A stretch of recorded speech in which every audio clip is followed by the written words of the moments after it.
Los medios de comunicación han estado hablando recientemente del descubrimiento de la así llamada partícula de Dios, ¿no? Y preguntan, lo han publicado constantemente y además señalan como el centro de este descubrimiento uno de los más importantes puntos de investigación de la física actual en Suiza, donde se encuentra el acelerador de partículas más grande del mundo, ¿no? ¿Qué cosa es esta partícula de Dios? Porque mucha gente inmediatamente al ver que la ciencia se refiere al haber descubierto alguna, entre comillas, partícula de Dios, básicamente nosotros estaríamos hablando de algo que tiene que ver con Dios y que probablemente viniendo de la ciencia tendría que influir negativamente en la creencia de Dios. Voy a explicar un poco qué cosa es la llamada partícula de Dios para comprender cómo esto en realidad tiene muy poco que ver con la fe en Dios y básicamente no tiene nada que ver con que la ciencia haya descubierto algo que de alguna forma reemplace a Dios absolutamente para nada, ¿no? Pero para eso el tema es bastante complejo. Voy a tratar de explicarlo de una forma bastante sencilla. Si ustedes recuerdan de sus estudios de física en el colegio, recordarán que la unidad mínima de la materia sería el átomo, ¿no? Que justamente viene de la palabra griega tomos, que significa dividir, y a, que es una partícula negativa, o sea, lo que ya es indivisible. Sin embargo, dentro de este átomo, de esta unidad mínima, este átomo tiene lo que se conocen como partículas. Y dentro de la teoría tradicional, insisto en esto de la teoría tradicional de la física, porque existen otras teorías nuevas que no están de acuerdo con esta teoría, pero dentro de esta teoría existirían 11 partículas dentro de todo átomo, ¿no? Distintas partículas como los que ustedes recordarán de sus días de colegio en la física, ¿no? Tenemos protones, neutrones, fotones, que serían los que le dan visibilidad. Pero un famoso físico británico en 1965 señaló que las partículas en realidad no explicaban completamente la existencia del universo y que existía una partícula no visible que por lógica, él concluía por lógica, que existía una partícula no visible, ¿no? Este científico Peter Higgs, que está vivo, muy anciano, y que ha recibido este anuncio con mucha alegría y probablemente le merezca el premio Nobel de Física, soltó una lágrima cuando se anunció que en este acelerador de partículas en Suiza se ha descubierto esta partícula, que como esta partícula, según Higgs, era una partícula fundamental, porque es la partícula que le da masa a la materia. Pues recuerden que ustedes que la materia tiene, una de las características de la materia es que tenga masa, ¿no? Es decir, que precisamente tenga aquello que lo hace atraíble por otro cuerpo, ¿no? Mediante la gravedad. Entonces,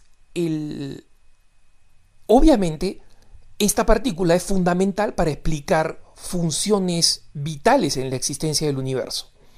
Como esta partícula era una partícula que algunos negaban que se pudiera encontrar, decían, no, esta partícula básicamente no existe, o si existe jamás la podremos ver, se le llamó la partícula de Dios, tanto por su invisibilidad, es decir, porque no era visible, no era simplemente su existencia estaba, propuesta por Higgs como una conclusión lógica, tiene que existir, aunque no la veamos, ¿no? Miren ustedes qué interesante metáfora con Dios, precisamente, ¿no? La partícula de Dios es un excelente ejemplo de cómo los ateos pueden suponer la existencia de algo fundamental sin que tengan ninguna prueba científica de su existencia. Y justamente Stephen Hawking, el famoso cosmólogo británico, apostó $80, o 80 libras esterlinas me parece, pero apostó dinero directamente, diciendo que ni en su vida ni en la de Higgs, o sea que ambos iban a morir antes que esa partícula se encontrara, porque él creía que esa partícula no existía. Bueno, resulta que en este acelerador atómico han encontrado esta partícula que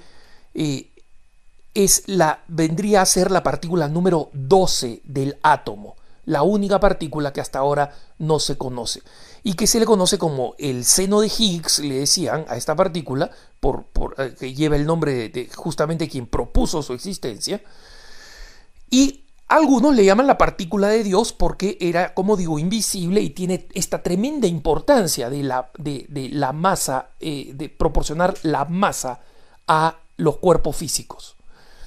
Obviamente, como ven ustedes, este es un descubrimiento importantísimo para la física atómica y para la física en general. Algunos físicos han dicho que el descubrimiento de esta partícula es tan importante como la llegada del hombre a la luna o el descubrimiento de América por parte de Cristóbal Colón, que esta importancia transformadora de la ciencia tiene. Pero ningún científico que está metido en el mundo de la investigación propiamente científica señala que esta partícula tenga absolutamente nada que ver con la presencia de Dios o la existencia de Dios. Es decir, esta partícula es fantástico que se haya encontrado, que se haya descubierto, porque efectivamente los cuerpos tienen masa. Y hasta ahora no se lograba explicar qué le aportaba esa